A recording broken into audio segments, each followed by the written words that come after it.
नमस्कार बच्चों, SKPCS academy में आप लोगों का स्वागत है। आज हम साइंस के कुछ महत्वपूर्ण प्रश्नों के आंसर जानेंगे। तो चलें शुरू करते हैं। पहला प्रश्न देखें, सूर्य के प्रकाश में रंगों की संख्या होती है। जो सन की लाइट आती है उसमें रंगों की संख्या कितनी होती है? ऑप्शंस हैं 5, 6, 3 या 7। राइट आंसर क्या होगा? तो राइट आंसर होगा 7। सूर्य का श्वेत प्रकाश 7 रंगों का मिश्रण होता है और यदि इसको प्रिज्म से गुजारा जाए तो ये कितने रंगों में? 7 रंगों में विभक्त हो जाता है।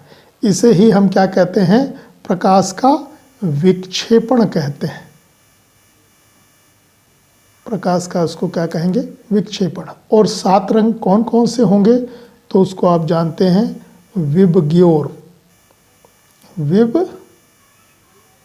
विबग्योर, ये 7 रंग हो जाएंगे। पहला हो जाएगा वायलेट। वायलेट अर्थात बैंगनी। पहला कलर कैसा हो जाएगा? वायलेट, और वायलेट का मतलब बैंगनी। दूसरा हो जाएगा इंडिगो। इंडिगो का मतलब जामुनी। इंडिगो हो जाएगा जामुनी। फिर हो जाएगा ब्लू। ब्लू का मतलब नीला। ग्रीन, येलो, ऑरेंज और रेड। तो कुल मिलाकर 7 रंग होते हैं। दूसरा प्रश्न देखें, जल का अधिकतम घनत्व होता है। जल का अधिकतम घनत्व होता है, ऑप्शंस हैं 373 केल्विन पर, 273 केल्विन पर, 277 केल्विन पर या 269 केल्विन पर। तो जल का अधिकतम घनत्व किस में होगा? राइट आंसर इसमें से क्या होगा? सही उत्तर होगा 277 केल्विन पर। जल को गर्म करने पर 0 डिग्री सेंटीग्रेड, 0 डिग्री सेंटीग्रेड से 4 डिग्री सेंटीग्रेड, तो जल को गर्म करने पर 0 डिग्री सेंटीग्रेड से 4 डिग्री सेंटीग्रेड तक जल का घनत्व बढ़ता है। जल का घनत्व कैसा होता है? बढ़ता है, लेकिन आयतन कम होता है।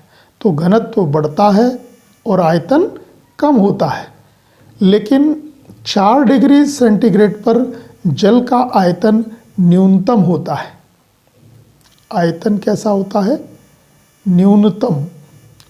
और घनत्व अधिकतम होता है। घनत्व कैसा होता है? अधिकतम होता है। सेल्सियस से केल्विन में परिवर्तन करने पर कैसे समझेंगे हम इसको? तो इसको ऐसे समझ सकते हैं, इसको आप जानोगे सेल्सियस से केल्विन में परिवर्तन करने पर। सेल्सियस से केल्विन में, सेल्सियस से केल्विन में परिवर्तन करें तो आप कह सकते हो के बराबर हो जाएगा C प्लस 273। तो केल्विन बराबर हो जाएगा, सेल्सियस में होता है 4 डिग्री सेल्सियस प्लस 273 बराबर कितना हो जाएगा? तो 277 हो जाएगा। तो राइट आंसर क्या हो जाएगा? केल्विन पर 277 केल्विन पर जल का घनत्व अधिकतम होता है। तीसरा प्रश्न देखें, हाइड्रोजन बम का विकास निम्नलिखित में से किसने किया था?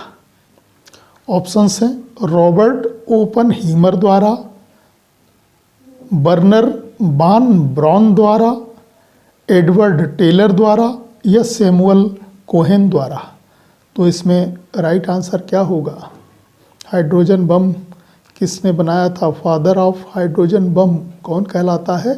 राइट आंसर हो जाएगा एडवर्ड टेलर। और एडवर्ड टेलर कहाँ के थे? जर्मनी के थे। जर्मनी में इनका जन्म हुआ था और अमेरिकी वैज्ञानिक थे। सबसे पहले हाइड्रोजन बम का परीक्षण 1952 में किसने किया था? अमेरिका ने किया था। और कहाँ पर? प्रशांत महासागर में एक द्वीप है, मार्शल द्वीप, मार्शल द्वीप पर। तो सबसे पहले हाइड्रोजन बम का परीक्षण अमेरिका ने 1952 में प्रशांत महासागर में स्थित मार्शल द्वीप में किया था। चौथा प्रश्न देखें, नाभिकीय संयंत्रों में ग्रेफाइट का उपयोग किसके लिए किया जाता है? ऑप्शंस हैं स्नेहक की तरह, विमंदक की तरह, ईंधन की तरह या निम्न में से कोई नहीं। तो नाभिकीय संयंत्रों में ग्रेफाइट का उपयोग किसके लिए किया जाता है? राइट आंसर हो जाएगा विमंदक की तरह। ग्रेफाइट का प्रयोग किया जाता है किसके रूप में? मंदक के रूप में ग्रेफाइट का प्रयोग होता है। पांचवा प्रश्न देखें, भारत में भारी जल कहाँ बनाया जाता है? भारत में भारी जल कहाँ बनता है? ऑप्शंस हैं भिलाई में, चेन्नई में, विशाखापट्टनम में या ट्राम्बे में। तो राइट आंसर क्या हो जाएगा इसमें से? राइट आंसर हो जाएगा ट्राम्बे में। ट्राम्बे अर्थात मुंबई में। और वहाँ पर मुंबई में क्या है? एक भारी जल बोर्ड बनाया गया है, हैवी वाटर बोर्ड, भारी जल बोर्ड। कहाँ पर है ये? मुंबई में। 7 संयंत्रों का संचालन करता है। भारी जल बोर्ड 7 जल संयंत्रों का संचालन करता है। तो 7 जल संयंत्र कहाँ पर हैं? एक हो जाएगा बड़ौदा में, बड़ौदा। दूसरा है हजीरा में, हजीरा। तीसरा है कोटा। चौथा है मनुगुरु, मनुगुरु, मनुगुरु। तलचर,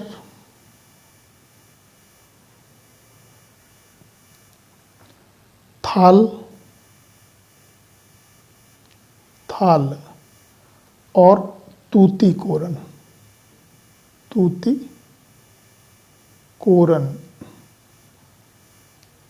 तो बड़ौदा, हजीरा, कोटा, थाल, मुनुगुरु, तलचर और तूतीकोरन, 7 जो है संयंत्रों का संचालन कौन करता है?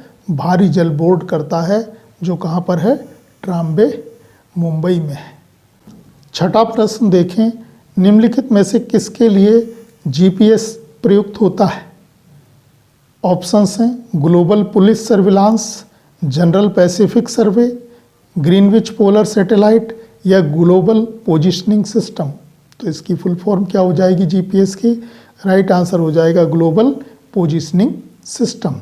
और ये जो ग्लोबल पोजिशनिंग सिस्टम है या जीपीएस है, इसका विकास किसने किया था? तो संयुक्त राज्य अमेरिका ने किया था, यूएसए ने किया था। और यूएसए का डिपार्टमेंट है डिफेंस डिपार्टमेंट या रक्षा विभाग ने। किसने किया था?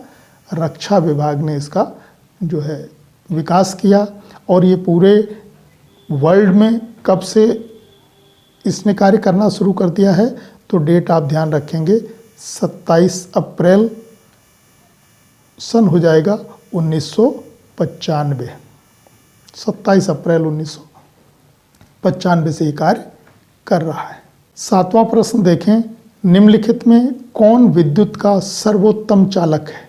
तो विद्युत का सर्वोत्तम चालक ऑप्शंस हैं स्वर्ण, चांदी, तांबा, माइका। राइट आंसर क्या होगा इसमें? विद्युत का सर्वोत्तम चालक कौन होता है?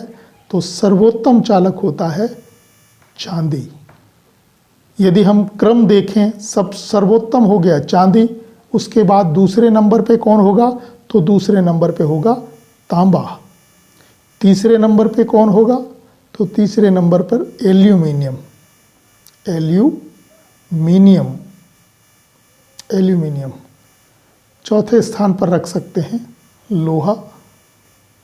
तो विद्युत का सर्वोत्तम चालक चांदी, फिर तांबा, फिर एल्यूमिनियम और फिर लोहा होता है। आठवां प्रश्न देखें, निम्नलिखित में से कौन सा पदार्थ सर्वाधिक मजबूत होता है? ऑप्शंस हैं पीतल, ग्राफीन, स्टील या जर्मन सिल्वर।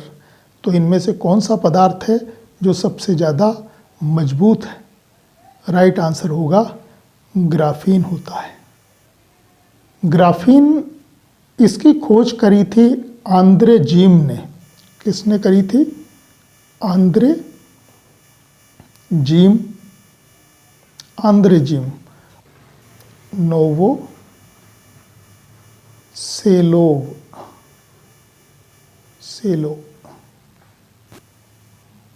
नोवो सेलोव, ठीक है, नोवो सेलोव। तो आंद्रे जीम और नोवो सेलोव इन दोनों ने मिलकर किसकी खोज की? ग्राफीन की खोज की। और इसके लिए इन दोनों वैज्ञानिकों को 2010 में नोबेल प्राइज़ भी मिला था। ग्राफीन जो होता है वो बेहद पतला होता है और अब तक खोजे गए पदार्थों में सबसे मजबूत है। विद्युत का संवाहक होने के साथ साथ इसमें तांबे के गुण भी होते हैं। लगभग पारदर्शी जैसा ही होता है, लेकिन यह इतना घना है कि सबसे छोटा गैस का अणु हीलियम भी इससे गुजर नहीं सकता। ग्राफीन का उपयोग किस में हो रहा है? तो ग्राफीन का उपयोग हो रहा है कंप्यूटर चिप्स बनाने में, कम्युनिकेशन डिवाइस में, टच स्क्रीन में, इन सब में जो है किसका उपयोग होता है? ग्राफीन का उपयोग होता है। 9वां प्रश्न देखें, मशीन गन का आविष्कार निम्नलिखित में से किसने किया था? ऑप्शंस हैं जे.एल. बेयर्ड, एडवर्ड टेलर, फर्डिनेंड करे या जेम्स पकल। तो मशीन गन के आविष्कारक कौन हैं? राइट आंसर हो जाएगा जेम्स पकल। जेम्स पकल एक अंग्रेज थे और 1718 में इन्होंने ये आविष्कार किया था। जे.एल. बेयर्ड, पूरा नाम हो जाएगा जॉन लोगी बेयर्ड। किसका आविष्कार किया था इन्होंने? टीवी का। एडवर्ड टेलर, इन्होंने हाइड्रोजन बम का किया था। हाइड्रोजन बम के आविष्कारक कौन थे? Edward Teller. और फर्डिनेंड करे ने रेफ्रिजरेटर का आविष्कार किया था। रेफ्रिजरेटर। तो जॉन लोगी बेयर्ड, जे.एल. बेयर्ड ने टीवी का, एडवर्ड टेलर ने हाइड्रोजन बम का, फर्डिनेंड करे ने रेफ्रिजरेटर का और जेम्स पकल ने मशीन गन का आविष्कार किया था।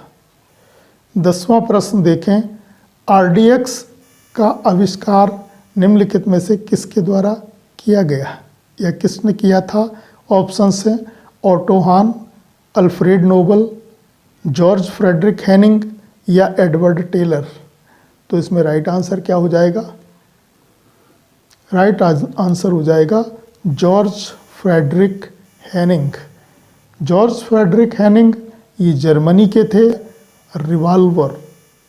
रिवाल्वर का आविष्कार किसने किया था? तो सैमुअल कोल्ट ने किया था। सैमुअल कोल्ट, इन्होंने रिवाल्वर का आविष्कार किया। जॉर्ज फ्रेडरिक हेनिंग ने किसका किया? आरडीएक्स का किया। आरडीएक्स एक विस्फोटक होता है। ऑटो हॉन, इन्होंने परमाणु बम का आविष्कार किसने किया था? तो ऑटो हॉन ने किया था। और अल्फ्रेड नोबल ने डायनामाइट का आविष्कार किया था। डायनामाइट का आविष्कार। तो अल्फ्रेड नोबल ने डायनामाइट का आविष्कार, ऑटो हॉन ने परमाणु बम का आविष्कार, जॉर्ज फ्रेडरिक हेनिंग ने आरडीएक्स का और एडवर्ड टेलर ने हाइड्रोजन बम का आविष्कार किया था। और रिवाल्वर का हमने आपको बताया है सैमुअल कोल्ट ने किया है। Samuel Colt. आज के लिए इतना ही। धन्यवाद।